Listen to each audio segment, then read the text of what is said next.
Luigi Mangione has now pled guilty to killing Brian Thompson, to stalking, but he admitted in court that he shot and killed Brian Thompson. It is highly relevant to understand the significance of why Luigi Mangione said to the judge in open court today that he had a broken back and was suffering debilitating pain for years. You got to wonder, why is that relevant when he's pleading guilty?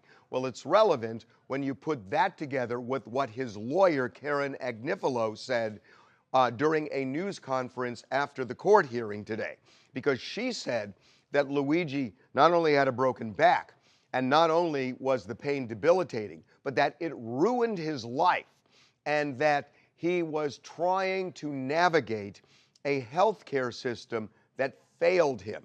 This is not even code. What is going to happen is the judge is going to hold a sentencing hearing in December.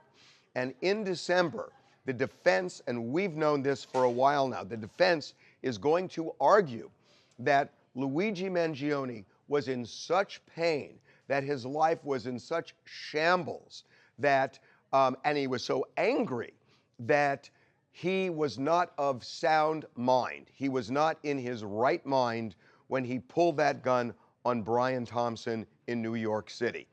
That is not meant to exonerate him, but rather to mitigate the crime. And mitigating the crime means giving a lower sentence than life in prison, which is what he is facing.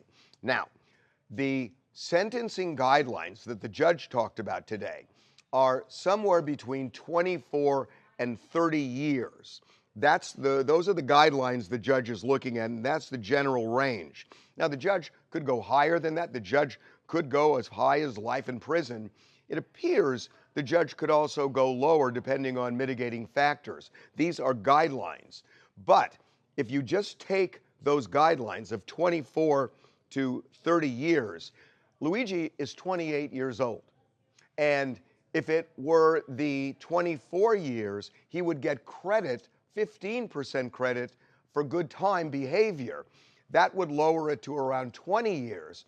So if the judge followed those guidelines and gave him the lower end, Luigi Mangione could be a free man when he's 48 years old.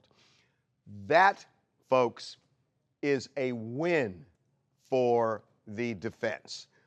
They were looking at two cases, both of which had life in prison on the line.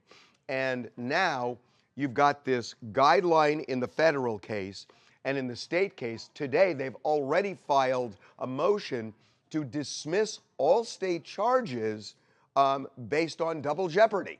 And there is legal precedent to suggest that may well happen. If it does happen, he will avert a state trial. He will avert a federal trial. There's already a plea, and he could get, theoretically, 24 years or even less. And again, he is a young man now, so he could get out when he is under 50 years old. And how under, we don't know. But again, that is a victory for the defense because they were boxed in. There was no way they were going to win this case. Now, in the event the state does not dismiss the state charges, trial is set for next month. And if the defense loses this motion, then they would go to trial in state court, but based on what we know, and we have good recon here, they will reassert this defense of extreme emotional disturbance. And they're going to argue basically what they're going to argue to the judge in the federal case during sentencing, that Luigi was not of sound mind. They're also looking for stealth jurors who believe what Luigi did was right. And again, I'm not saying it was, because I don't think it was at all. But there are people who do. And if they get jurors under 25 and they're stealth jurors and they get a hung jury and they try this case 2 or 3 times and keep getting a hung jury, the state may ultimately give up. And the federal sentence is the only thing that's going to matter.